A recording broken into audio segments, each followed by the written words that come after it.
Las características más importantes a tomar en cuenta en el diagnóstico de una situación-problema son, en primer lugar, la demografía. Este estudia las tendencias en el tamaño de una población y sus componentes. De esta manera nos brinda indicadores con los cuales evaluar el comportamiento de una población para entender cómo se desarrolla. Esto nos ayuda a entender a qué sectores de la población afecta más el problema y en qué magnitud. Algunos indicadores demográficos son natalidad, mortalidad y concentración poblacional. Un ejemplo de esto es que en mi diagnóstico, al momento de identificar y de describir los antecedentes del problema, en mi caso la situación problema era violencia contra las mujeres en el COVID, el indicador de mortalidad de las mujeres fue el siguiente.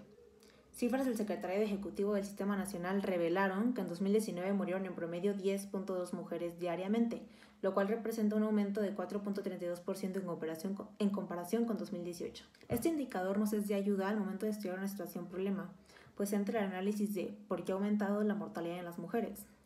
Y comienza a estudiarse este fenómeno, encontrándose las causas de este aumento, las cuales se concluye que son el feminicidio y los homicidios dolosos de este sector de la población. Otro elemento clave son las brechas de desigualdad y marginación. Tener en cuenta estas características en el diagnóstico de una situación-problema nos ayuda a entender las situaciones de desventaja y de vulnerabilidad respecto al problema en la que ciertos grupos marginados se encuentran.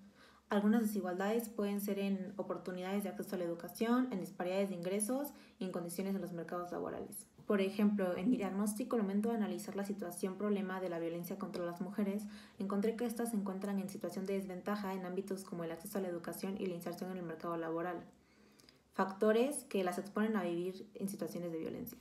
La pobreza es también una característica social importante en el diagnóstico de un problema. Se considera una situación de pobreza aquella en la que hay problemas en el ingreso y al menos una carencia social, como rezago educativo, falta de acceso a los servicios de salud e inseguridad alimentaria. Un ejemplo de la importancia de este elemento al momento de estudiar un problema es el siguiente.